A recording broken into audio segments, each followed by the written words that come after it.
PowerPoint and then start running with it from the slideshow, Exactly. correct? Yep, Yeah. you got it. Yep, Okay. that's exactly how it'll work. So one of the things that, and by the way, everybody, we're kind of letting you in on our pre-conversation here with Randy. This is Dan Nichols, the host here on the TimMyDoDeals.com stuff. And I'm ready to ask Randy a couple questions because Randy lives in an area that I spent a year in. He's down in the Tampa area, actually, Pasco County, from what I gathered. Yep. That's accurate. Okay. And Randy, so we were just talking about the taco bus, and it made me think of one of my favorite places when I lived in Tampa, and that was the Tex-Mex Cantina on the Causeway between Tampa and Clearwater. Oh yeah. Don't even know if the place is any good or there anymore, but that was my favorite place. Hot chips, the salsa was phenomenal. Is it still there?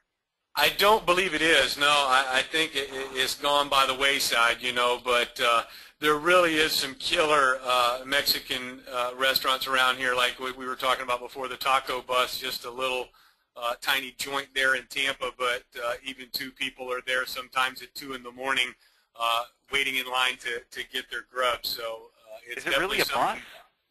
Well, it looks like a bus. It's a little sliver of a restaurant. You know what I mean? Okay. So it's like it's a real tiny place. It's like almost a shack, but that's how it got the name, the Taco Bus. Oh, I love some of those shack-style restaurants. When I lived in Clearwater, I lived there for about 6 months, and then I moved over to Sarasota years back. And there was a place called, I think it was called Frenchie's Cafe, and they made sandwiches. Oh, man, it's killer. Yeah, they've got like 4 restaurants of Frenchie's on Clearwater Beach now. I mean, it is killer with the grouper sandwiches and the she crab soup, man. I tell you, you'll have to, when you come down, we'll hook up and do the trio there and hit the different restaurants with some of the killer Mexican, and then down there to Frenchie's as well. Yeah, and I was another thing that I remember about Clearwater. I went there when I was in my kind of like my mid-20s. I'd started a business out of high school, a lawn maintenance business. Sold the whole thing and bought DJ gear. Decided I'm going to be a DJ. Moved to Pinellas County. I didn't even know. Got on I-75, headed south. I said, this is where I'm going. I don't know where in Florida I'm going to stop. But I did make a phone call prior to leaving to this guy that lives in Newport Richey. His name, now he lives in Newport Richey as opposed to Port Richey or whatever. Yeah. Or no, is it New Tampa? No, New Tampa. There it is. Okay. Yeah, and anyways, long and short of it is this guy mentored me and taught me the business. The disc jockey, and he's still down there now. Johnny Giardina, man. The guy's like 60-something, and he's just awesome. He's still spinning records, huh? Still spinning, man. I mean, it's amazing. He is phenomenal. Anyway, long and short of it is, I remember when I lived down there, just taking in one of my things was I always call it the walkabout. I feel like all of us have that kind of peace in us, and I never had mine because I commuted to college, and I never had that like time away. I started a business right out of school, and then went right into business for myself. Bought my first house at 21, and I didn't have that time to do that thing that I feel like since so many of us when we were young. And so I just took off and I did it. Started a business, got trained by the best of the best, Johnny. And one of my favorite places down there was playing volleyball at night on Clearwater Beach. I would get done. I was working a part-time job. I'd get done, and I'd head down there and play volleyball on Clearwater Beach. It was just so cool. And the last time I was down there, my wife and I, she loves to fish. I do not love to fish. It bores me to tears. But we hit the one of those charters, and we went out 60 miles in the ocean, and I puked the whole way after we left. I pretty much puked there and back. And she pulled up more amberjack. Amberjack. They were phenomenal. We ate these amberjack one after another, plucking them out of the ocean. Anyway, so that's just that's me reminiscing about my days in Clearwater.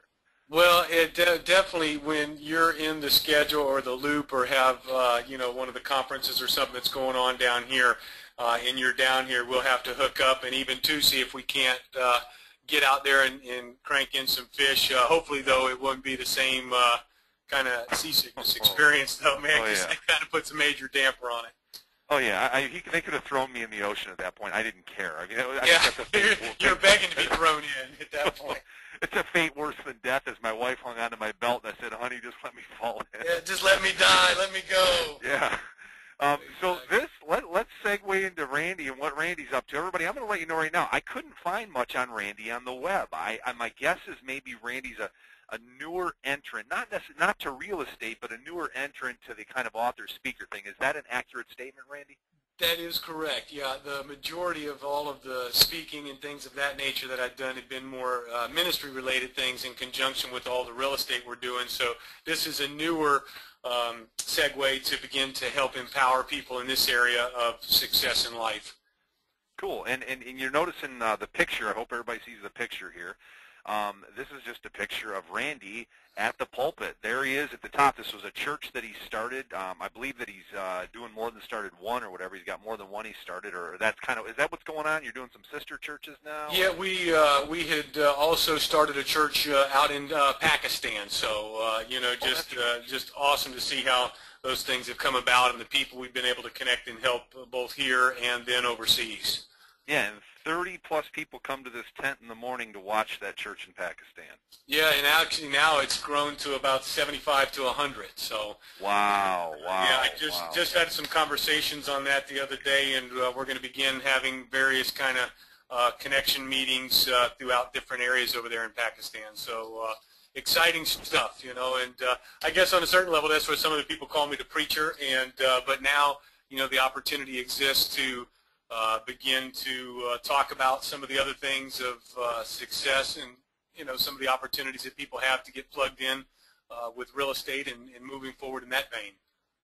Cool, good deal. So I'm at this point in time, I'm just going to hand it over to you, and I'll be standing by, and that's it. So everybody, this is going to take about an hour. Make sure you got your speakers on. If you can't hear me, it's because you don't. That's a problem, and I can't do sign language for you. And take this time for yourself to educate. As you know, with the Due Deal seminars, our goal is to give you true content without having to have some sort of a sale at the end, which I'm not knocking that because, we all got to pay our bills, and I love to sell stuff at the end when I can. But in this case, we're really Due Deals. We're just all about trying to help you do deals. And these are content webinars. We actually ask our speakers, please, no big sales pitches at the end. If you got something you want to send them to a website or something you want to give them, cool, but give us content. And at the end of the day, that's what makes you guys fans of the people that we talk to anyway. So without further ado, we got Randy on, and I'm seeing his PowerPoint right now, so we're good to go. Thanks, Randy. Take over. Hey, thank you so much, Dan, and I just want to thank each and every one of you who are plugging in to attend to the webinar, and want to encourage you right now to go ahead and get a yellow pad, something to write with, and get focused on what you want to gain out of this, because this is, just like Dan said, it's just 100% content. Going to be talking about opportunities and ways for you to begin making money right now today, and really just talking about seizing your moment. And the question really becomes, is now the time to start investing? A lot of times, people are plagued with the questioning, do I get going now? Things look kind of negative. Things are going down. Values are going down.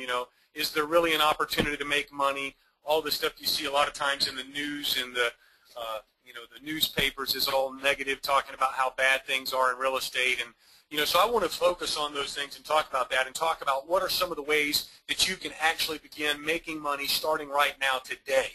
And the question becomes, would you like to make $20,000? Would you like to make $60,000? Or would you like to make $600,000? Whichever it is that your target is, those things are possible, and the opportunities exist for you to be able to begin moving forward towards those goals and toward those desires right now today. I want to talk just a little bit about who I am. Of course, Dan had said that he found some of the information, of course, online with me related to the ministries, and like I said, some of the folks call me the preacher because of my background and all of the things I've been engaged in, those type of ministries. But I actually began investing in real estate in 1999. I bought my first duplex then in 99, lived in one side, rented the other side out, and really began focusing on rental properties. And probably around about 2003, began getting more serious about real estate investing and focusing on that. And then in 2006, became a full-time real estate investor. And even to some of the ministry-related things, those are things I've done in a more compensatory way, and so the real estate has been my full-time gig since 2006. And really during just the 4-year period of 06, we've rehabbed over 50 properties, 7-unit apartment buildings, triplexes, duplexes, single-family homes, commercial office building, you name it, we've been involved with it from the rehabs. Even during that period of time, too, we had probably just about 40 rental units. Some of those we've sold off. Others, of course, we're divesting and selling off. Where I'm at, like Dan said, here in Tampa, Florida, we've seen anywhere from 50 to 75% declines depending on the overall area in values. And so, some of those rental units just are not as beneficial and profitable for us. And over the last probably 18 months, we have begun focusing on short sales, and then even, too, in the most recent 6 months on coaching and working with people to help them progress forward in achieving their desires for real estate and their desires for their life. I have been involved with coaching really over the last 10 years, but then also really helping for success and empowerment using real estate as a tool. And the reason I think for us that we've developed the focus on the short sales is because of the fact that we're in a marketplace here in Florida where 50% of the homes in Florida are underwater, and so it really does present a significant opportunity for us, and that's where we have been focusing our efforts and really seeing a lot of fruitfulness. The question for you, though, does opportunity exist where you are? Well, opportunity exists in the form of distressed sellers, distressed properties. They provide the absolute most opportunity. And if you look at what's going on still in the country right now, currently there are approximately 5.5 million homeowners in the U.S. that are at least 90 days or more behind on their mortgage payment. So those are people who are struggling to be able to even pay their mortgage. That means that roughly 1 out of 5 homeowners are late on their payment. So when you walk out your door, just envision this. Step outside of your home, look around at the homes around you. When you look at 5 homes, 1 of those homes is late on their payment.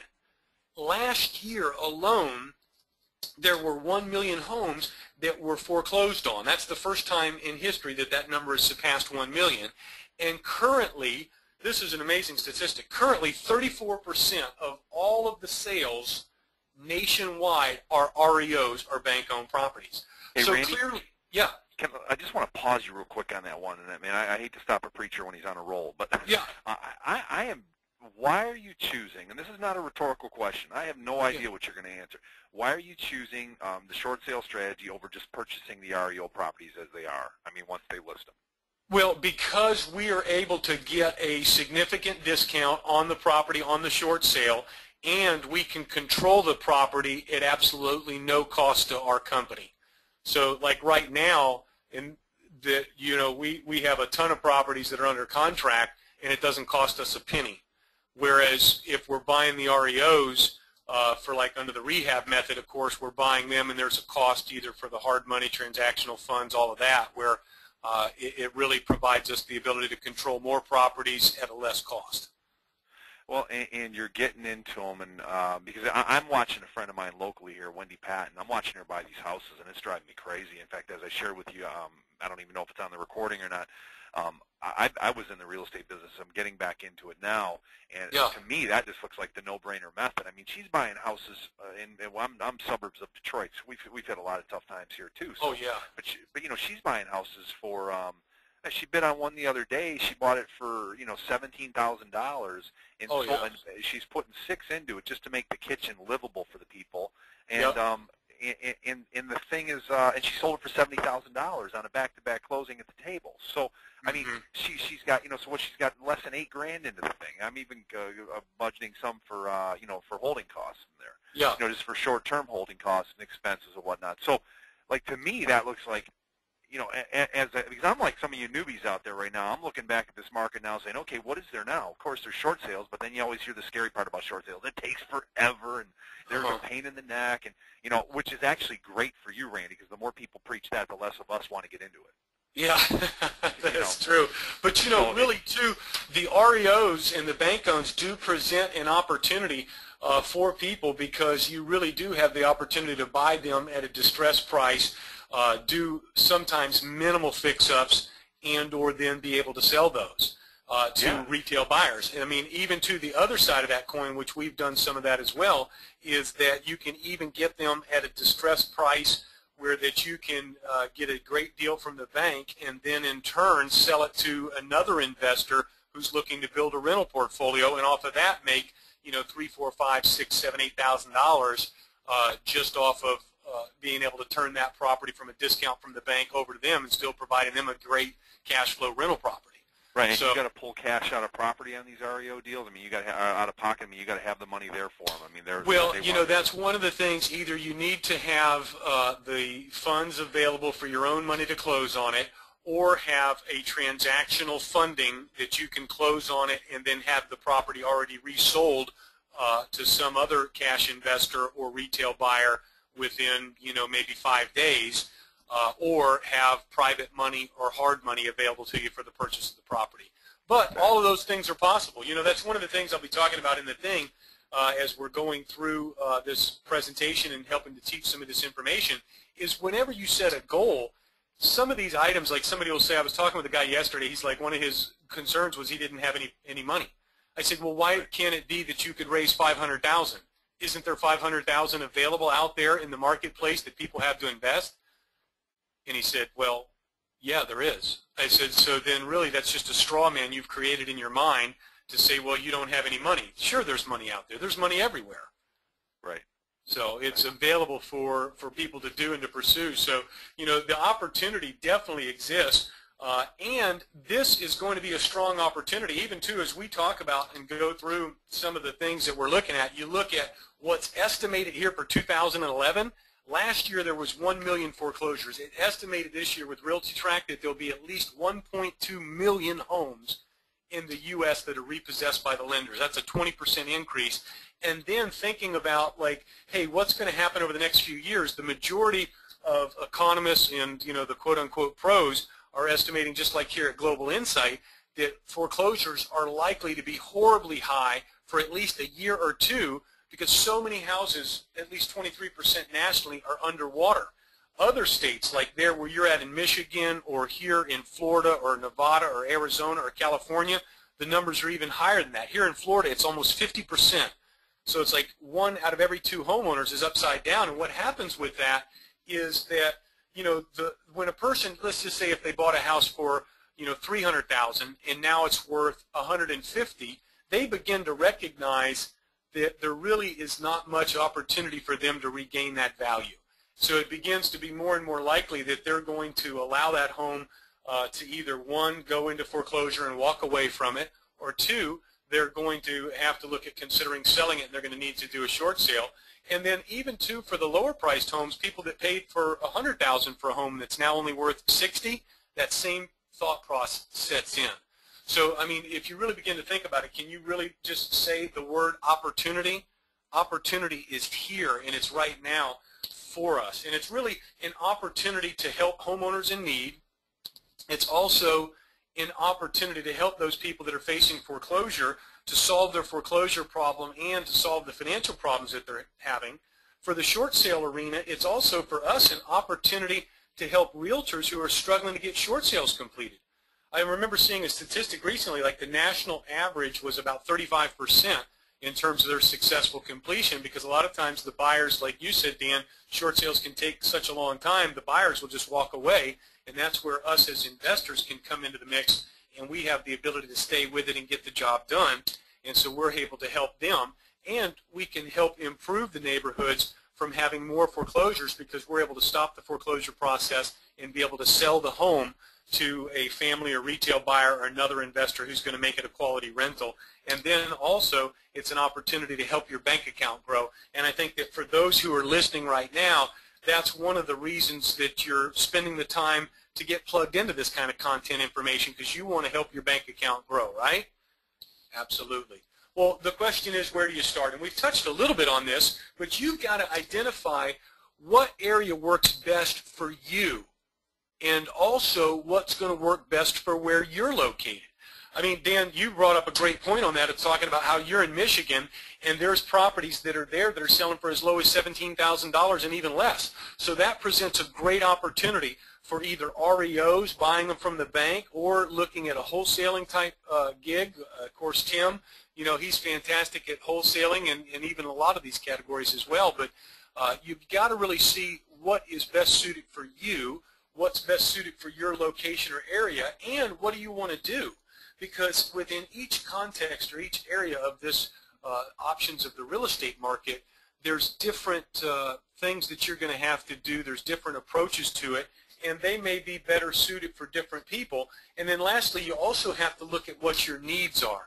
So you've got these different areas to look at with the REOs, wholesaling, rehabs, short sales. There's really no end in sight for the opportunity. And if you're starting right now today, you could go into the REO market. I mean, first of all, it's easy to get to. Just like Dan said, they're everywhere depending on the market you're in. 34% of sales in this country nationwide were REO properties. So all you got to do is get plugged into the MLS and be able to find those properties. They're right there, and you can start making offers on them and get them now. Wholesaling, it's a great opportunity. You can get immediate cash. You can get properties locked in under contract and then take that contract and sell it or assign it to another buyer and get immediately paid, you know, $2,000, $3,000, $4,000, $5,000, $8,000, $10,000, $15,000. So that's an immediate way to generate cash. Rehabs, even like Dan had mentioned before, there's an opportunity for a larger payout. You know, you can go in and buy a property potentially, and it's the example of what he talked about, where, you know, buying it for $17,000, putting $6,000 or $8,000 in it, and then selling it for a larger profit margin. You know, that opportunity exists in today's market. And then short sales, they provide a great opportunity as well. There's great payouts. There's no need for credit, no need for cash. One of the scenarios, though, is that it does take a little bit longer to generate that payout. It may take you 3 to 4 or 5 months to get that money in hand from the closing. So those are some of the types of opportunity and the results of the work with which you can see. But we're going to focus in on what we're doing right now, and that's focusing on the short sale business. And the question is, yeah, Danny. I love this, man. It's not when you get on a roll, man, it's tough to stop you. I'm like, wait, I'm going to wait for a pause. Oh, there is no pause. No, I know it. It's all right, man. It's great. I'm like that too sometimes. But hey, so my question is, really with an REO, yeah. And some of you are going to say, Dan, why are you even asking that question? Well, I'm asking it because I need clarification around it. But yeah. The difference between an REO and a short sale, and I know what both of those are basically, but is at the end of the day, you know, if the short sale doesn't happen, it's most likely going to end up in REO. Correct. Yeah. Yeah. And that's exactly, you know, the primary difference there with the difference on the REO versus the short sale is the REO, the bank has already foreclosed on the property. The people who were living there are gone, and they've taken back title and possession of the property, and now they're selling it directly from the bank or the asset manager.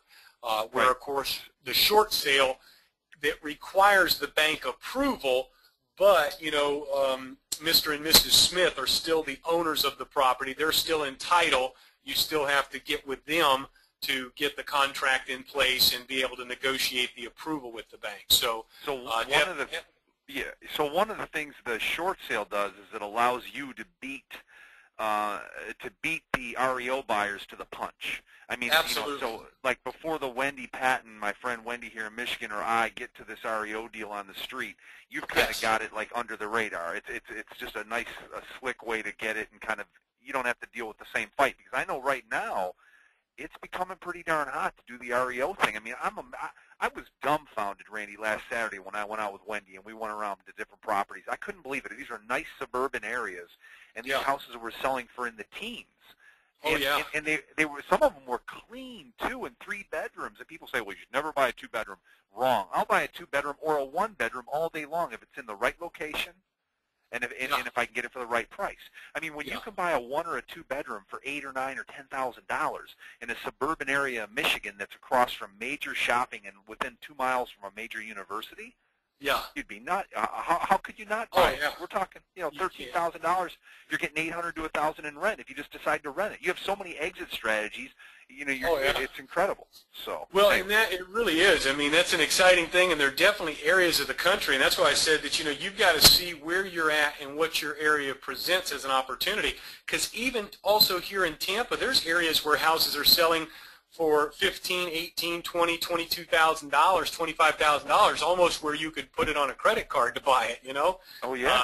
And the reality is you do have those opportunities, and you do have those multiple exit strategies. But it is true that right now in the REO arena, on the great deals, you do have more people pursuing those. There are definitely more people jumping on those to try to get them because they do represent a profit center. But even too, like I've got one property we just had gotten approved that it's a 2-bedroom, 2-bath. The REOs comps in the neighborhood have been selling for about, probably 30 to 32,000, 35,000 in that range, and then the short sales and regular sales selling at 38 to 44. And we just got it approved for 27. So we're about 4,000 to 5,000 below what the most comparable REO prices has been. And then so that's a property there. We'll be able to close on that property probably next Wednesday, and then turn around and immediately put it back on the market and sell it for about a $10,000 profit. And another investor, I'm sure, will buy it. We'll pre-market it to some of the investors, and they'll snap it up because they'll either, one, make it into a rental because it's a great neighborhood, or two, they'll do the minor fix-ups that are there and turn around and sell it for, 49 or something like that. So, right. That does present an opportunity for us. But I think, it really is. It's an exciting time right now because the amount of distress that's in the market creates that opportunity. And so I think that without question, for those of you who are listening, today's the day to get started. If you have not already been taking action on some of the things you've learned, now's the time to take the learning that's been provided through Tim and through Dan and through today's teaching and some of the other teachings and begin to find, on this list that we're looking at on the screen here, choose which strategy is going to be best suited for you and for your needs and your abilities, and then focus on pursuing that strategy. I think that, Dan, one of the things I know that I experienced a little bit in my business was that we were doing so many things that there's also some measure of diffusion of the focus and the power that comes with that. And it's not it's not to say that you can't do multiple things, but I think it's better to focus on a singular aspect of things, master that, develop it, systematize it, and then pursue something next. Yeah, Randy, your piece on that is so huge to the newbies because you can get completely, in the same way I get paralyzed by analysis when I'm staring at shampoo, you can get paralyzed by analysis when you're There's 30 kinds on the shelf. Yeah, I mean, it's completely insane. And I can tell you that what you're doing, because, again, my thing is helping people with the psychological stuff, is that you're basically you're throwing yourself into this spin so that you don't have to do it because you don't want to enter that place of fear and, loss of control and being all kind of freaked out by that stuff. And it's just another one of those games we do for self-sabotage. And Randy nailed it. I mean, stop trying to by the very definition of the word focus, you cannot have more than one. If you focus a beam of light from the sun into a magnifying glass to burn the ant or the leaf on the ground, you cannot try to burn multiple ants. You get one. And if you've never done 5 things at once, then what makes you think you can do one thing at once? Just do one thing. Yeah. Just do one thing and do it and nail it. And then, like Randy said, when you systematize it, and by the way, this isn't an accident that we keep hearing these experts talk about the word systematize. It's because they understand the efficiencies involved in it, economies of scale, economies of scope. These are things you need to think about. So.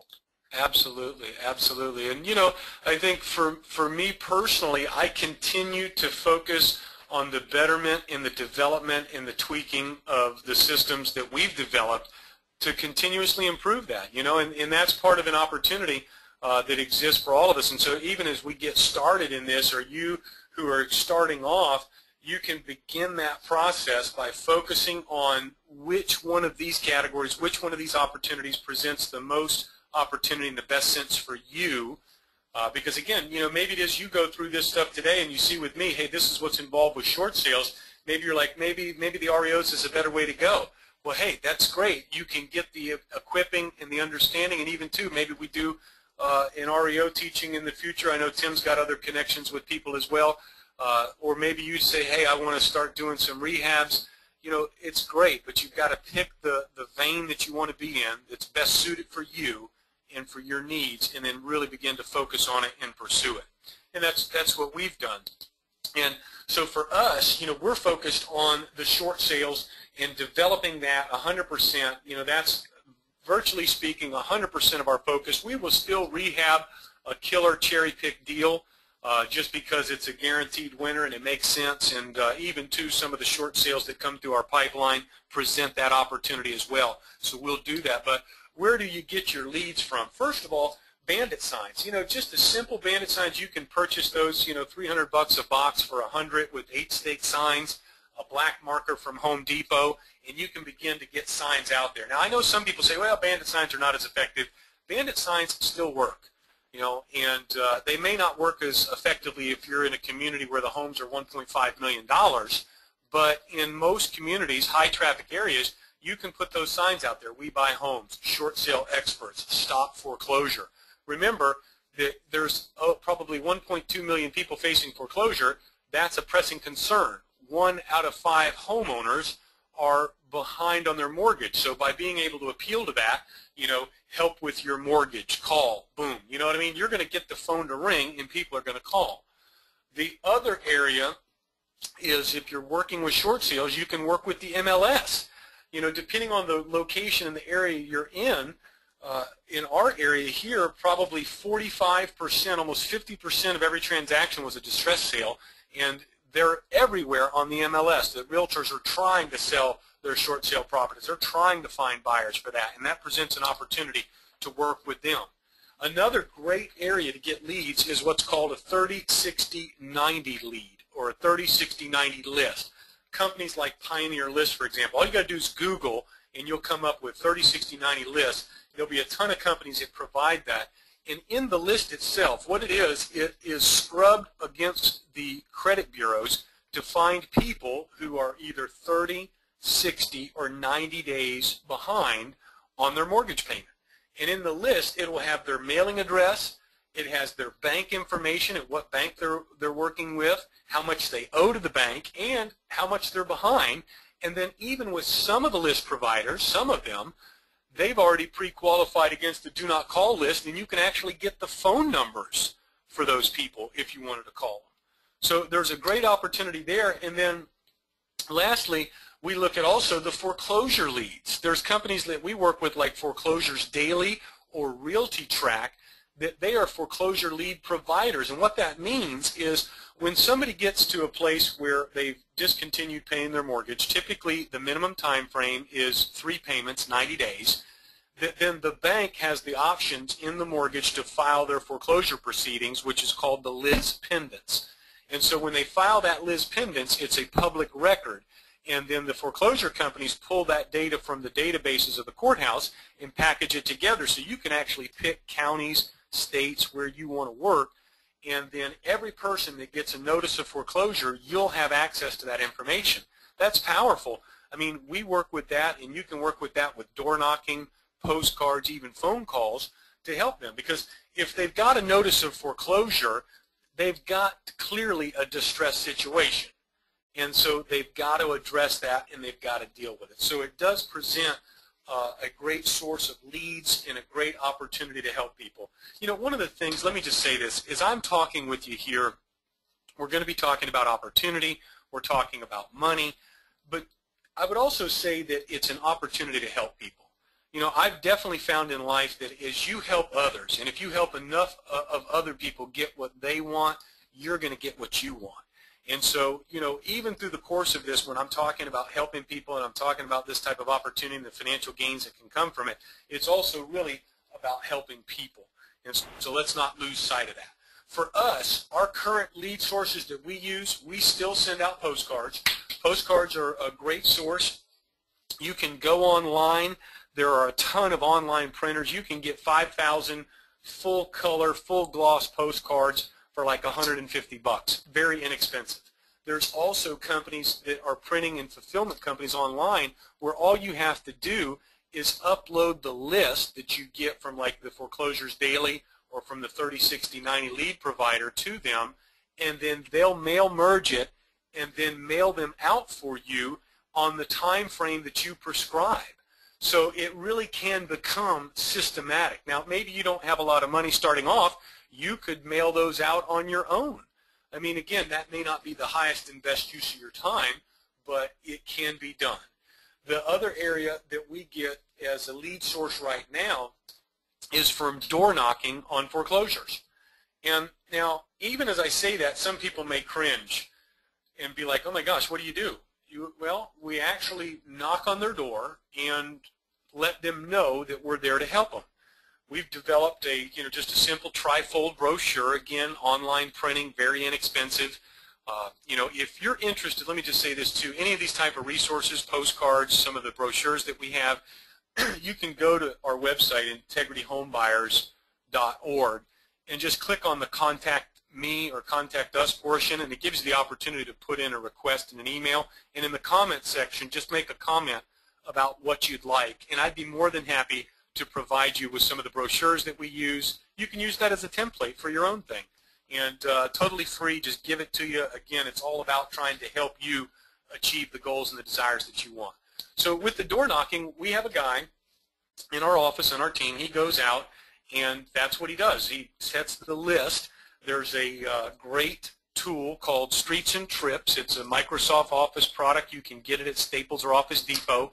And all you do is you plug in the list of the properties you want to go to, and it maps out for you on GPS the exact most efficient route to get from house number 1 to house number 25. And so you just simply go there with a prepackaged script, your brochure in hand, let the people know that you're here to help them. The other thing that we work with is realtor partners. And what that is that there are realtors all across the country on every county, every MLS board, that they're trying to sell their short sale property. They're trying to sell that property for this distressed homeowner. We go to them and say, look, we can buy that home. We can get it done. We'll do all the work for you. You still get your commission. You still get to keep the listing, and you get all of that. We'll do all the work, and you'll make money. And so that's a very attractive thing. And then, of course, bandit signs. Bandit signs, as I said, some people are kind of against bandit signs. They're a little bit more labor intensive. But I think it is last year we probably pulled in about $75,000 from bandit signs. That's not too bad, huh, Dan? It's definitely still worth pursuing. Nope. Yeah. I've used them myself. They rock. So. I mean, and that is especially for somebody who is just starting off. And, it's a simple way for, like I said, $300 for a box of bandit signs and 8 stakes and a $2 marker from Home Depot. You can begin putting your name and number out there. And you just make that appeal. Like, we'll have signs out there that say stop foreclosure, short sale experts, get help with your mortgage now. And we put our phone number out there, 813-780-SELL. That's our phone number, and that's the 813 is the local area code that we're working with. And I found that local area code phone numbers work better. People feel more comfortable to call that number. And then there's a live person that picks up the phone. And even, too, you can start off doing that yourself. And then even, too, as you progress down the road and start making some money, you can have a high school kid do it. I mean, what's a high school kid going to pay? You could pay him $8 an hour, and he could set signs out every week. So, those are probably the 4 primary areas that we see that are continuing to generate our lead sources.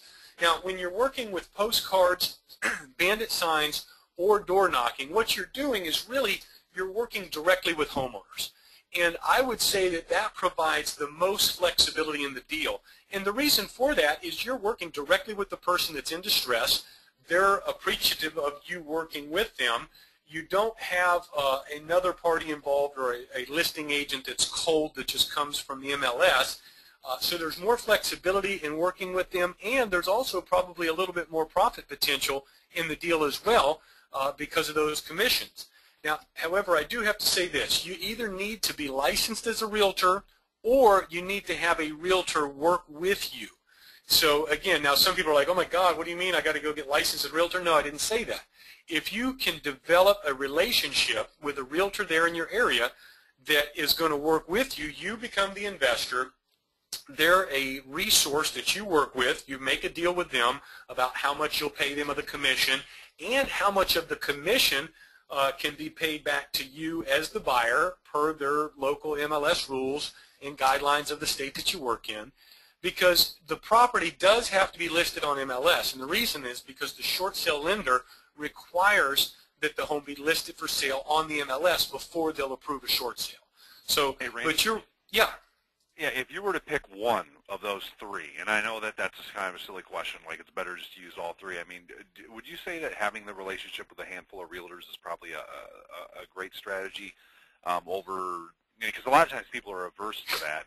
And my way of looking at a licensed real estate agent is they can actually be a part of your team and save you time. Absolutely.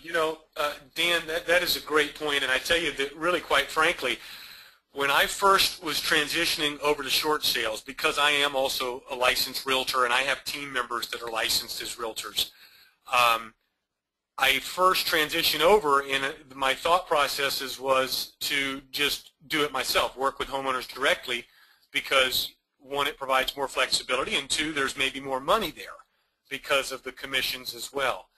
But really, I came to understand and to realize that having realtor partners, realtors that we worked with, even though I'm licensed, is a better strategy. Because exactly what you just said, what you're doing is you're developing more team members. And the more team members you have who are working to bring you a benefit, the more benefits you're going to receive. So I would, without question, say that if you're going to start off with one strategy, I would say the probably best result, once you get a handle on this thing, is going to be by working with realtors and like you said, developing a relationship. And we'll talk a little bit about that through this presentation, about how to approach the realtors and what exactly to say and what not to say to begin developing those relationships. So, and you're going to need it, because if you're not licensed as a realtor, you're still going to need that relationship because of the homeowners that you're going to work with through some of these other means. So the step that you would take if you're working directly with a homeowner is that you need to then place that home under contract, go ahead and write up the contract with them to purchase the home. The purchase price is going to be 70% of the market value, current market value of the home.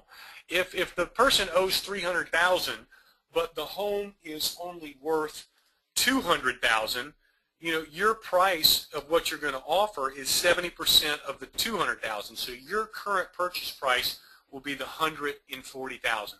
Now, I've got to tell you too that it's important when you're dealing in this arena, you need to have the right contract with up-to-date disclosures. And because working in the short sale arena, it's important that you have the right type of disclosures that you're working with. And one of the things, there's two sources I would say that are great sources. One is attorney Ron Ballard. He's out of California. 100% of his practice and focus is dealing with short sales. Another is Jeff Watson. I believe he's in Ohio. And again, he's got a lot of great information as it relates to the contracts and the disclosures related to short sales. So those are two simple sources you can connect with on a low cost or free basis to get the information that you need. I'm glad to help you as well with those things as well. So with the contract, you'll also need for the homeowner to be able to put together the homeowner's package. And there's documents that the bank wants to be able to do the short sale. It's basically 2 years tax returns, 2 months of pay stubs, a financial statement, bank statements for the last 2 months, a hardship letter that explains why the bank should approve the short sale. They lost their job, they got illness, whatever the case may be. Recent mortgage statement, and then, of course, a spare key for the lockbox and copies of their driver's licenses. Now, for us, we have all this stuff in electronic format. It's like what Dan was talking about earlier with systematizing. It's in electronic format because then if we're going to meet with a homeowner or one of my team members is going to meet with a homeowner, we just email that to them in advance. And so it's an opportunity for them to, in advance, get all that stuff together. So we email it to them, say, on Monday. The meeting is going to be on Thursday. We let them know they need to put all that together because really you don't want to meet with them 3, 4, 5 times. You want to meet with them maybe once or twice at the most. Now, again, people are going through a hardship, and so you have to have some measure of compassion and understanding as you're working with them because they're going through a difficult process. But those are the components that are going to be needed for the short sale package. And then once you get that put together, you list the property on the MLS. This is where your realtor partner comes into play. Or if you're licensed as a realtor, maybe you're listening now and you're a realtor and you just haven't been making as much money. This is a path to go. that you put the property on the MLS, you list it at about 5 to 10% below the market value. So if that home was, worth $200,000 in today's market, 5 to 10% below that, you're going to be anywhere from $180,000 to $190,000. What that's going to do is it's going to draw buyers in to look at the property. And even too, some of those buyers will translate into wanting to purchase the property. And so with that, you can let them know, though, that the bank valuation has not yet been completed. It's still another 3 to 4 weeks off, and that at that time, you, the seller, are going to be able to go to contract with somebody. So, that's an opportunity to draw people in, and you're developing a pool of interested parties for that property as you're working with it. Now, the next step, of course, would be to be able to get the information all put together and submit it to the bank. Now, there's companies that are available to you that can do the bank submission and the negotiations and all that for you. So you just put it together, package it together, deliver it to the negotiating company, and then they handle it from there. Some people, they prefer that method. Our team, we have our own negotiators that we have developed over time. And you can use an online data manager. And there's a couple of different companies available. I just listed 2, Open Road, Short Sale Commander. Those are some of the companies. We personally use Open Road. It's been a great tool. And I would say for those of you who are listening, you need to have a good database. One of the things I've seen is sometimes people are just a mess. They're all over the place. They've got this here, file stuff there, paper here. And without being organized, it's going to be difficult to be efficient and be difficult to be effective. So like, for example, Open Road, you can, for $97 sign up and $97 a month, you can have access to begin to use that data manager, and you can upload all your deals into there, track the progress on everything, and with this particular program, you can electronically transmit all the short sale file to the lender. So it really does make it easy to be able to submit the file. So once you've got the file submitted, or your negotiating company has the file submitted, then you can follow up with the bank until the negotiator's appointed. A lot of times that may take 1 to 2 weeks. Some banks maybe 3 weeks, depending upon how slow they are, how far they're behind. But the key, of course, is to be able to consistently follow up with them. And then once the negotiator is appointed, they're going to order a BPO. The BPO is the broker's price opinion, and that's what the bank uses to really begin to develop what they believe the current value of the property is. Just because the person owes them $300,000, they're not basing their decisions off that. They're going to look at what's the current value. They understand that things have changed from when that person maybe borrowed the money. So you need to make sure that you're prepared. You need to have 3 sold comps, 3 active comps, and 3 pending comps. And what that means is you need to look at, or have your realtor partner that's working with you, look at similar homes in the immediate market. If you're dealing with a home, let's say, for example, that's 2,000 square foot, you can't pull up 3 homes that sold that were 1,000 square foot just because you want the purchase price to be $150,000.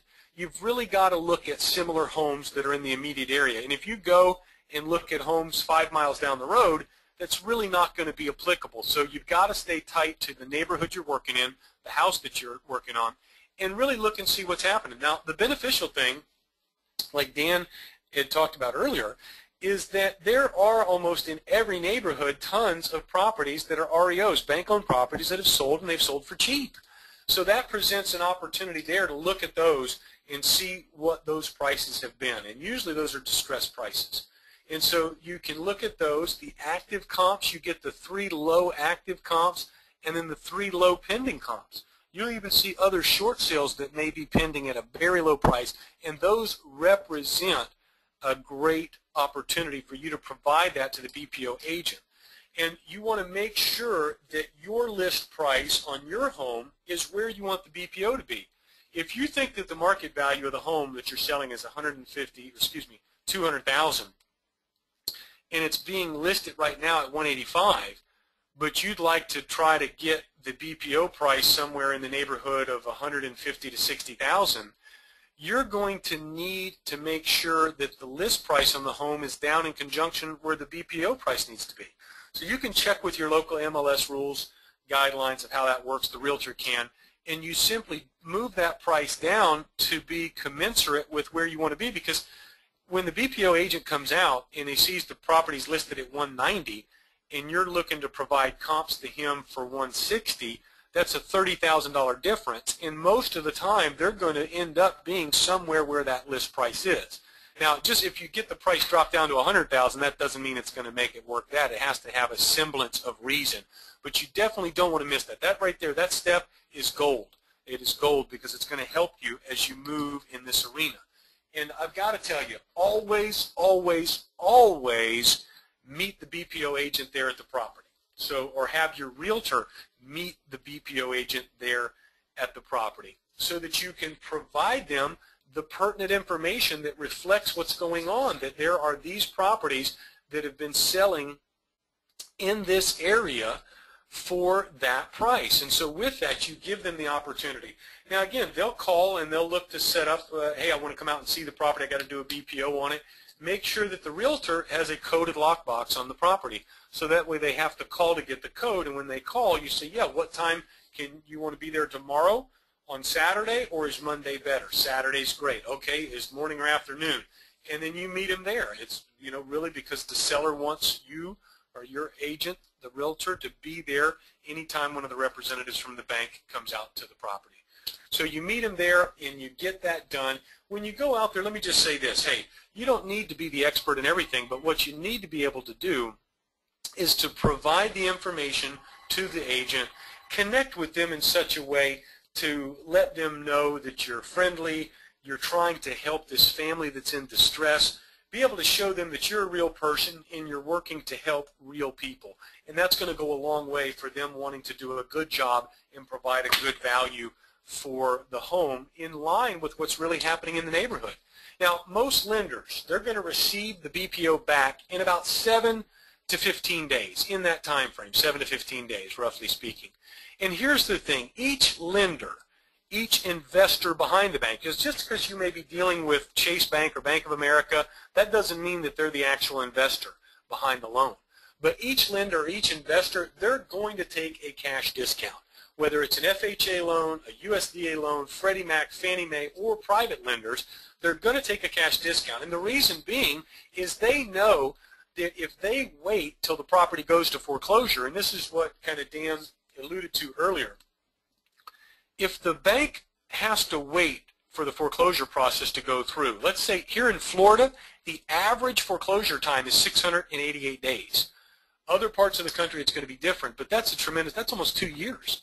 And so during that period of time, the bank, they do not get to use the resources of that loan money, and in fact, that loan's gone bad, so the government, the FDIC, requires them to set more money aside for their loan loss reserves of the loss that they're going to experience, and then they've got to pay the attorneys through the foreclosure process. Then once they get title to the property back, they've got to pay an asset management company to go out, clean up the property, secure the property, and then a realty company to come out and begin marketing the property. And then, as an REO, it's going to sell at a low price. So all of those things, they make the bank want to take a discount. And so we know with every lender, every investor, there's a specific guideline, whether it's between 88% to 92% as a discount, that they're going to take because it's a cash discount for right now. And really, this, again, it comes back, this is another one, gold nugget. This is where you make your money. So let's say, for example, that the real value, the real sales price of the property in today's market is $200,000. They're going to be willing to take maybe, say, 88%, depending upon where the lender is. So that's $176,000. So right there, because you're at this stage with them and able to offer them this type of cash opportunity to get their money now versus a year from now, they're willing to take $176,000. You just created a $24,000 gain for yourself because of this process. So you're able to purchase the home at $176,000. You can now go back to your prospective buyers and offer the property and say, hey, look, I will sell you the property for $195,000. So you're giving them a discount, and you're still making a $19,000 profit. And you're now providing this retail home buyer with a great property at a great price, and you're still making a significant profit on that. So to be able to do that, though, you need to be able to have the right team, and Dan mentioned this earlier, and it is very important to have the right team. That includes having the right title company. There's title companies all across the country that are familiar with the process and how to best handle this type of process, because really you're going to have two closings. The first closing is where you as the investment company or you as the investor is purchasing the property, and then the second closing is where you are then reselling the property to the retail buyer. The other thing that you need is transactional funding source. There's transactional funding sources that we can recommend that we've worked with extensively. I'm happy to, again, to provide that information. All you got to do is just go to integrityhomebuyers.org, click on the contact button, fill that in, request under the comments, funding sources. I'm happy to provide that to you as well. We want to give you everything that you need to succeed and be successful. Explain what that is. Then the third component of your team is to also make sure that you have lenders, that's retail lenders, who will help qualify the retail buyer, because some of the lenders out there may not like the seasoning aspect of the title, meaning you as the investor closed on the property on Monday and now you're selling it to this other party on Wednesday or Thursday. They may want to have a longer period of time for the seasoning, but that's okay, because there's a number of lenders that are out there that work with you and they don't have a problem with the seasoning. Because in fact, FHA, USDA, Freddie Mac, and Fannie Mae all don't have any seasoning guidelines that require 30, 60, 90 days for you to hold the property.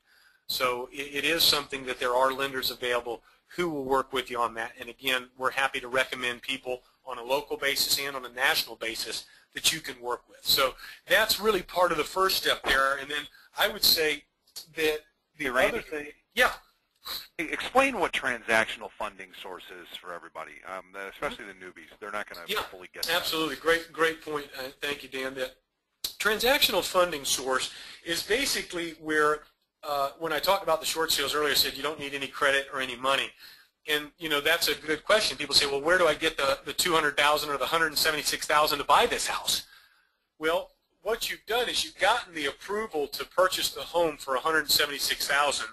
You've also been able to market the property, and somebody wants to buy it from you for $195,000.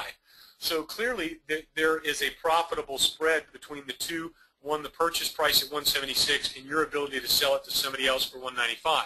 And because of that, there are companies or individuals that are available that are called transactional funding. And what that means is they're going to lend you the money based on the fact that you have this transaction already set up.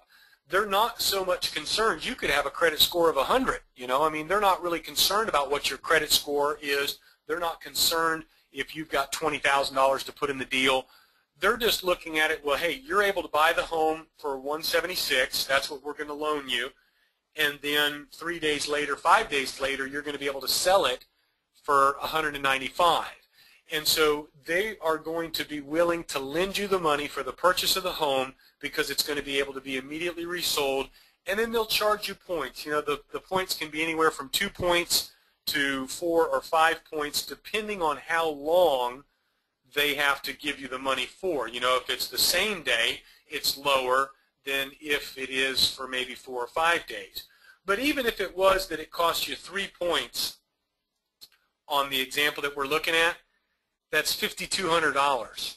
Well, you're still making a spread there roughly of $19,000, and then you deduct out the $5,200, you're still in there at about $14,000. So it really is still a profitable avenue, both for the transactional funding company, and it's also profitable for you because you didn't have to put out any money, and you still get a check for $14,000. So it really is a great opportunity for you to make money and begin without having to put out a lot of your own money. And one of the great things that when Dan and I were talking in the beginning of this is, let's say that it takes realistically 3 to 4 months from start to finish on that house, from the time it goes under contract to the time you actually get it bought and then sold. During that 3 or 4 months, you haven't had to pay one mortgage payment on that property because the property's in default. So it really does present a very low-cost way for you to get into a business and an opportunity to make serious money. Now, the other key area that you can work with that we talked about before is working with realtor partners. The way to go about that, and again, this is where somebody says, well, I don't really know any realtors. Well, you don't have to really know any realtors. All you have to do is look at and contact realtors off your local MLS. They are readily available. The information's right there. You can go to Realtor.com, which is a driven site by the National Realtor Association. Look up in your area and begin to find realtors, or contact the local MLS board and ask them, for a list of the top 20 or 30 realtors that have sold short sales in your area. I mean, that's a starting point for you. And so what you do is you contact the local realtor right there directly off the MLS. They've got their phone numbers out there. I mean, probably in your own neighborhood there's signs out there where it says, Bob Stone, XYZ Realty, here's the number, short sale. Right there it says it right on the house, And so you call them up and you develop the script or an approach. I mean, here's a script that we use. It says, hi, I'm looking for Steve Stone. This is Randy Lawrence with Integrity Home Buyers. I'm doing a survey of all the local real estate agents, and I was wondering what percentage of your business comes from short sales, and they'll tell you 30%, 40%, 20%. They're open to talk with you. And you say, oh, great, well, do you negotiate your own short sales? And they say, yes, I do. Well, or maybe they say, no, I'm working with another company. You say, well, how much are they charging you? $1,000. Oh, man, that's tough. Well, how would you rate your motivation to get more deals closed with less effort? So you begin to open a dialogue, and really what it is, even too, with us, we go in there and say, hey, the reason for my call is that we're a full-service short sale negotiating firm that specializes in working with agents like you. We negotiate all your short sales, no cost, and no cost to your client, and our model has advantages that your client would otherwise not have. We take care of all the negotiations, all the paperwork with the bank. All you have to do is promote and market the property like you normally would. Once you submit a qualified short sale package, we work with a group of cash investors. One of the investors will make an all-cash offer. We submit the short sale package to the lender, and at this point, we do all the negotiations, getting it negotiated down to wholesale pricing for our investor. And while you're marketing the property for a buyer on the MLS at below retail, and once we have the approval, you have a buyer set up ready to close, our investor will facilitate the sale to your end buyer, and we get paid from the investor, not from you, not from the homeowner. Isn't that exciting? And invariably the response to that is absolutely positive. And again, I'm happy to work with you to develop a script, but it's very easy. You're the investor, or you work with investors who buy short sales, and I'm interested in talking with you about the short sale that you have listed here on 123 Main Street. And you just go in and begin to explain to them the process right over the phone, just like you just heard me do. That was a quick synopsis of what we do, but it's very simple. And I would say this, Dan touched on this earlier. A lot of times, even too, you might be thinking, oh my gosh, I don't know if I could do that. Sure it is. What's the worst thing that could happen if you make that phone call? The worst thing that could happen is they say, no, I'm not interested, right? And so you hang up the phone and you go to the next one. If you get through 5, 8, 10 no's, then the next one is a yes. And so when they say, hey, I'm interested, you simply offer to meet with them so that you can go over how you can help them. Because ultimately that's what it's about. You want to help them be able to do more business. They're struggling with trying to get this short sale done. They're trying to negotiate it. They're trying to find a buyer. You're coming to them to say, hey, look, we will buy the property and we'll do it today, and we'll handle the negotiations and get this thing done. I know a lot of times you're thinking, well, we really don't have a lot of experience in this. I haven't done anything. You can partner with companies like mine who then can help you in that and get that done for you, and then you can really feed off of our experience. Say that you're realistically part of our team, and that helps you in credibility, helps you in confidence. So when you meet with the agent, you simply have all the paperwork together, the modification for their listing agreement, the contract to purchase, and the disclosures. You have all that put together. You just meet with them and develop confidence, and you develop trust. That's really what it's about. You're developing the confidence in you that you can get this done, that you can help them, and they trust that you're looking to try to help them and that you're going to do what you say you're going to do. They're interested in doing it. because they benefit by getting a contract on that distressed property now. They get the property under contract immediately instead of just continuing to wait and wait and wait. Some of those properties, like Dan and I were talking about earlier, they go to foreclosure because the realtor had just kind of put them on the market. Maybe they didn't know exactly the best way to approach it. They didn't have some of the tools I'm sharing with you, and the bank never saw a contract or a short sale package, and so they went ahead and foreclosed on the property. But so you're offering them a benefit of getting them under contract on their property right away. You're also doing all the work to get the property approved by the bank, and it doesn't even have to be you. You can have a negotiating company do it for you, or you can partner with a company like ours and get all that stuff done. The realtor, they get their full commission, so they're excited about that. They're going to do less work and still get paid. And by doing so, as Dan mentioned earlier, what's taking place is you're now actually getting somebody to become a part of your team, and they're going to begin bringing you deals. I have a realtor that just brought in probably 2 or 3 deals last week.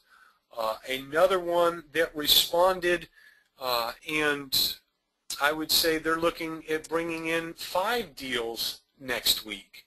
So, I mean, that's something that exists. It's out there, and you can do it, and it's immediately. And not only that, but when you work with these realtors, that means that they actually are providing you ongoing leads and ongoing deals into your pipeline. Because you think about it, the homeowner, now they only have one home, right? That's the home they're in distress on. But the realtor, if they're in business, they're in the business of working with homeowners. In the majority of situations like we saw here in Florida, 50% of homeowners are upside down on their home.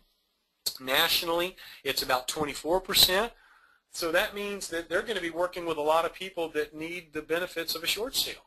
So you can develop this as a model and as a system on your own, or like I said earlier, you can partner with companies like mine where you get the lead and then, we go in and do all the rest. So I would say this even too, I know that invariably wherever you're at, there are also going to be short sale investors in your city that would even buy the contract for immediate cash.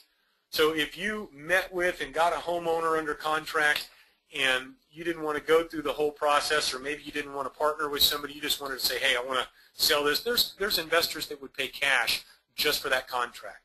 That's negotiable as to how much they would pay, but, hey, that's a means to get it under contract, and you can immediately capitalize on that. It all depends really on what you want to do and where you want to take your business. And that's one of the things I would just stress is that you want to develop, if moving into the real estate arena, you want to develop it as a business. You've got to think systems as you start. You need to, over time, want to develop 2 or 3 sources or systems for leads. Now, again, the best thing to do is to start with one. Pick one, whether it's bandit signs or postcards or door knocking or realtors or referrals. However, I would say referrals is really not a true system. Referrals are more kind of happenstance. You don't have as much control. Bandit signs, you've got control, right? You could put out 50 bandit signs a weekend. Postcards, you've got control. You could send out, 100 postcards a week. Door knocking, you've got control. You can go visit 25 homes on a weekend. Realtors, you've got control. You could call 15 realtors a week. Whatever your opportunity is. And with each of these, you pick one, and these are all things that you can do. You can take steps, and then as you grow, you can develop the system and then have someone else do it. Like I said, using the bandit signs as an example, you could do the bandit signs to start with, and then after a month or 2 or 3, when you start getting your first deals and materializing and making money, you could then actually hire a high school kid. You just tell him what to do. He writes up the signs. You pay him $8 an hour, and then he puts the signs where you tell him to. The same thing for door knocking. You get the brochure, trifold brochure. You send the guy out on Saturday to go deliver those to 25 homes. So there's a lot of ways that you can approach it and develop the systems to get going and to make it happen. The key is to take action and begin. I think about my wife. My wife had just recently started a company doing the exact things that we're talking about right now. Well, she's doing it right now. And the reason being is because of the opportunity that exists. And so, you know, there's already realtor partners that she has that are bringing deals in to her company. I mean, she's going to crush it. It just is, because why? That there's opportunity. Now, I'm working with her, and she's working with me and has been doing so, but it's really the key for you right now is to take action and begin. You can know all there is to know, but until you take action, it's not going to benefit you. You know, the universe doesn't pay you for what you know. It pays you for what you do. And I know this is an arena Dan and I really have probably a lot in common, and that's one of the things that I'm developing as well for coaching and speaking is helping people develop the right mindset. Because as you develop the right mindset, you're going to be able to overcome some of the things that try to hold you back. A lot of the times, fear or uncertainty will try to hold you back. You're not sure if you can do it. Well, I'm telling you that you can do it. That if I've done it, then you can do it. You know, my background, I came from a place that probably from when I was in 8th grade, I started smoking pot, dealing drugs, and that lifestyle continued on until I was like 27. And then God really changed my life at 27. I just really gave my life over to Him. And then, but it opened up a whole new direction, and I began to see that, you know, even though I'd messed up in a lot of ways in my life over the previous 14 years, I wasn't constrained or held back by that, and was able to move forward to accomplish some of the better things that, you know, God had for my life. And so even regardless of where you've come from, regardless of what you think at times, you can do it. The truth of the matter is you were created to succeed. That's the truth, and nothing at all can stop you. You know, it's funny that, you know, Dan talking about, in the very beginning we were talking about, you know, kind of myself, more information's out there about me as a preacher than it is in the real estate speaking realm. But, you know, it's interesting, about 2 years ago, I read a book. It's called Acres of Diamonds. I would really recommend you to get it. It's a great read. And basically it was written by a guy in the 1800s. His name was Russell Conwell. And in fact, he was actually a Baptist preacher. He founded Temple University, Temple Hospital, and Temple Church. But he was more famous probably for his speech, Acres of Diamonds. And he traveled all around the country by train and horse carriage at that time, promoting this speech about the acres of diamonds exist all around you. Opportunity is everywhere around you. And when I read that book, when I was reading it, I was in the study, the retreat of my home, and it just resonated. I knew that not only had I been able to help people in a spiritual sense, but I knew also that part of God's plan, if you will, for my life was to really help people in other areas of their life to develop success and develop the opportunities around them. And so I knew that speaking to others and speaking to you was going to be part of that. And that was about 2 years ago. And I knew, hey, you know what, that's the direction I'm going. That's the direction I'm going to do. And then here it is today. I'm connected together with John Maxwell, Les Brown, Paul Martinelli, and then here we're talking with Dan and Tim Mai and you guys. It's an evidence that when you begin to set your mind towards achieving the things that you want, there's nothing that can stop you. Regardless of whatever setbacks you've experienced, you are designed to overcome, and you're designed to succeed. And so I want to encourage you to begin thinking the right way. Henry Ford said it great. He said, whether you think you can or whether you think you can't, either way you're right. So why not be right in knowing that you have the ability to achieve your dreams? You have the ability to achieve your desires, and through the connection with Tim and with Dan and with myself and with others that Tim brings in, you have the equipping so that you can take action. Listen, I want you to take action right now. We've talked about a lot of things. I want you to take that yellow pad. Hopefully you've been writing down and taking some good notes.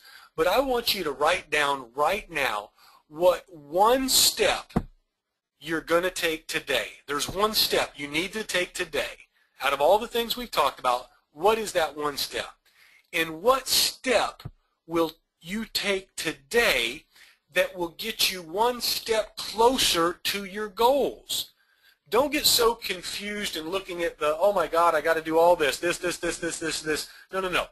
What's one step that you can take right now based on the things we've spoken about that's going to move you one step closer to your goals? Write it down right now.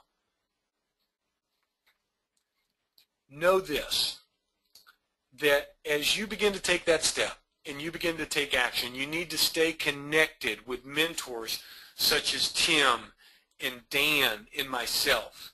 You know, I know that my desire, Dan's desire, and Tim's is to help you become successful and to be here to help you and encourage you to know that it's possible. Think about Tim. I mean, look at where his family came from. It says right there on his blog, you know, they came on boats from Vietnam, going through all the hardships they've gone through, and then look at what has happened in his life. Even, too, he got released from the company that he was working with back in like 2001 or 2002 in the computer arena. And for most people, that's like, oh my God, that's so terrible. You've been laid off. You don't have a job. What's going to happen? But you know what? He took that setup as an opportunity. It wasn't really a setback. It was an opportunity for him to move into real estate. And by moving into real estate, it's become wildly successful for him. So, you know, I want to encourage you to know that it is possible and for you to become the success that God has destined for your life. God has intended for you to become successful. He wants to help you, and I know that that's Tim's, Dan's, and my desire as well.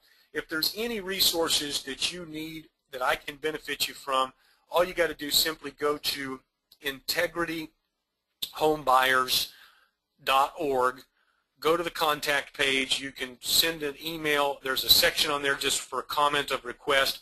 Request whatever you need. I'm happy to help you in any way that I can.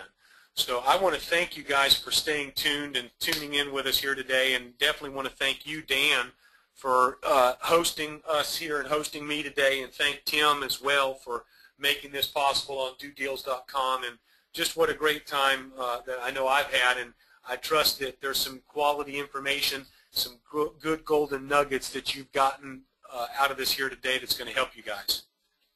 Hey, man, it was great having you on, and it's just cool that I guess I'm living through you sometimes. I think that you're over there in Florida, and how much I miss the sunshine and the palm trees. Absolutely. Yeah, and I liked what you said, and I don't know if you said that on accident or on purpose. I think it was on purpose, and you said, is it a setback or a setup? Mm-hmm. Now, I don't know if that was just an epiphany that I pulled, or if that was something the way you said it and structured Mm-hmm. it. Think about that. The things that were, things that are presented to us in our life, are they setbacks? People say, oh, it was a setback. Or is it a setup Mm-hmm. for you to do something bigger, different, better, or, something different with your life? Absolutely. And man, that's an article for me anyway. I'm writing one now. So I love That's stuff awesome. like that. It just came to me. I'm like, wow, is it really a setback or a setup? Absolutely. How often things are thrown in our path, and I personally don't really believe in, I don't know, I believe that accidents occasionally happen, but I think for the most part we're directed and guided with pretty much everything and anything in our life. It's funny, a friend of mine said to me one time, I just gotten out of a church service, and I walked out of there, and the whole thing was on giving to get, basically, and how, whatever you give, you'll get back, and you'll get back more. Well, out in the lobby, when you walked out, there was these little kiosks, and they always had lifesavers, like the breath mints, and they would always have those. And I just reached in and I grabbed one out, and it had 1.5 lifesavers inside the little package. Huh. And I showed it to my one buddy. He was like, "Yeah, great, whatever. Well, I'm glad you see God in all things." And he kind of like just sort of chalked it out, and I'm like, dude, you don't understand, man. I went in and heard that message, and now I get a package. I've never had a lifesaver, one of those little individual packs that had it had 1.5 in it. Yeah. And to me, I completely was like, wow, this is cool, man. Thank you. I mean, there's just messages everywhere, constantly falling over. You either choose to see them or you don't. Yeah. That's how I look at it. You either choose to see them or you don't. And if something here appealed to you today, with what was being shared on the short sailing, cool. If it didn't, then, keep looking. But be careful to gut check yourself and recognize that your greatness, and, where you're headed and what you do. I completely agree with Randy. I mean, we are engineered with this, endowed with the seeds of greatness. I mean, I have just no doubt at all. I mean, in the fact that our eyeballs work the way they do, and our 5 fingers and opposable thumbs, and all these cool things we have to do to succeed and to grow and to be we're here. We're here to do something like that. And recently, Randy, I heard somebody talk about, and I actually wrote an article on it shortly thereafter about the world's a symphony. What's your note? What's your note? You see, there's a lot of things that you don't get a vote on in life. Randy, you didn't get to vote to be a white guy. And nor did the next guy get to vote to be a purple guy, a black guy, a yellow guy, or whatever guy, right? We don't get to vote a lot of things. We don't get to choose our names. We don't get to choose our culture's way. We don't get to, and you don't get to choose whether or not you were born into the symphony. You were born into the symphony. That's right. You've got to play a note. What's the note you're going to play? So find that out in you, because you got to do you. You got to do your best version of you. So with that, Randy, I want to say thanks, man, so much. And everybody, Randy, one more time, what was it, Integrity? Yeah, integrityhomebuyers.org. Integrityhomebuyers.org. All right, everybody. Once again, you got that from Randy, our man in Florida. And, Randy, it was awesome having you on. I am going to hope that everybody gets over and checks out your website. And, Absolutely. And inquires for more information or whatever. And I like the fact that you got this hand-holding opportunity for them, because in my years as a business coach and helping people become more with their lives to reach their potential, I have without a doubt know that there's a thing called show and tell. I'd rather be shown than told. And, because it's so easy just to tell somebody about something, but when you show them, the light bulbs go off. That's when the world changes, when somebody is shown something. And I've just found, just way more power in taking somebody by the hand and actually walking them through something than just telling them about how to do it. That's why these courses and everything that everybody sells are great, but there's nothing that'll ever take the place of actually showing somebody something. Yeah, absolutely. And I'm glad to be in a position to help the folks who are listening, and any of the stuff we've talked about, definitely make it available to assist you and to provide that to you at no cost, so that you can really benefit. And I mean, that's what this is all about, and I know that's what Dan and Tim want, and so that's what we're here doing, and I look forward to being able to do that for you and help you. Cool. Randy, I'm going to hit stop recording. Hold the line when I do. Hang on.